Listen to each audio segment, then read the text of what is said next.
Okay, men, your topic is about motivation? Yeah. Okay, tell us a little bit about your photo essays related to motivation. My topic is about motivation.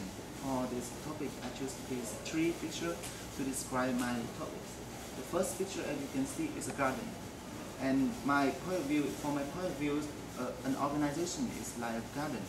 For if you want to create a beautiful garden, you have to properly care for every plant, and every plant have to show its best to create a beautiful garden.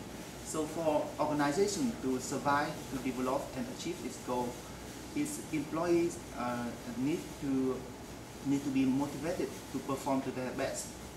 However, because motivating people is not an easy task for any manager, because it's like garden, you have to care for the plant every day, and people also need to frequently motivated to perform to their best.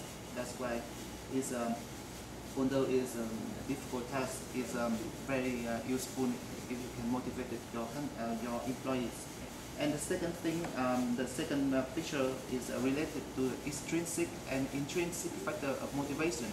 People are not only motivated by extrinsic or tangible reward like money or bonus. They are also motivated by intrinsic reward like cooperation or a good workplace. So for a manager to motivate their employees, they not only need to care about extrinsic but also intrinsic factor of motivation.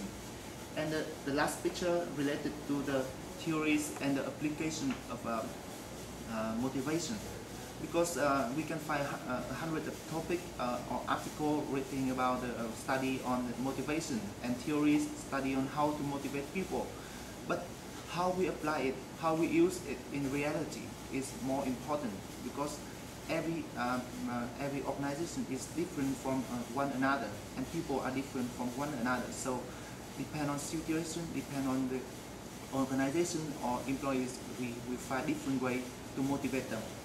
And as you can see, I take this picture from the class, and I look outside.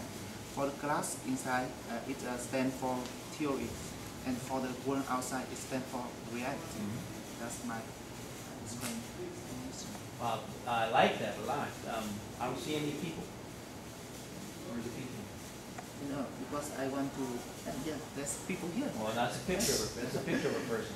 No, because in this I choose to put it why there's no people, because I want to describe use the tree here to describe the. Well, there actually it's a tricky question. It's a trick question. There is one person.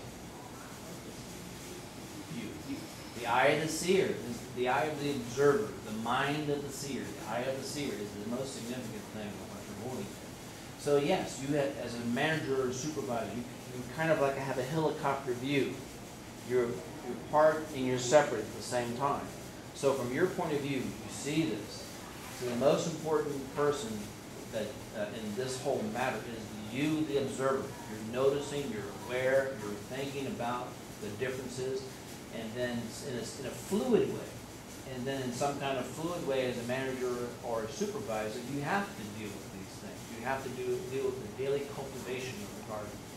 You have to give tangible money, financial compensation, and you have to be able to show the workers the linkage, the bridges that we talk about between theory and practice. How do you make emotional intelligence workable through training? How do you find out about the maths? You do that for one-on-one communications. So even though there are no pictures of people here, the most significant person is you, is the eye of the seer. And then you have a good view, a good perspective on that. Any questions for him about motivation? All right, very good. Thank you very much. Okay.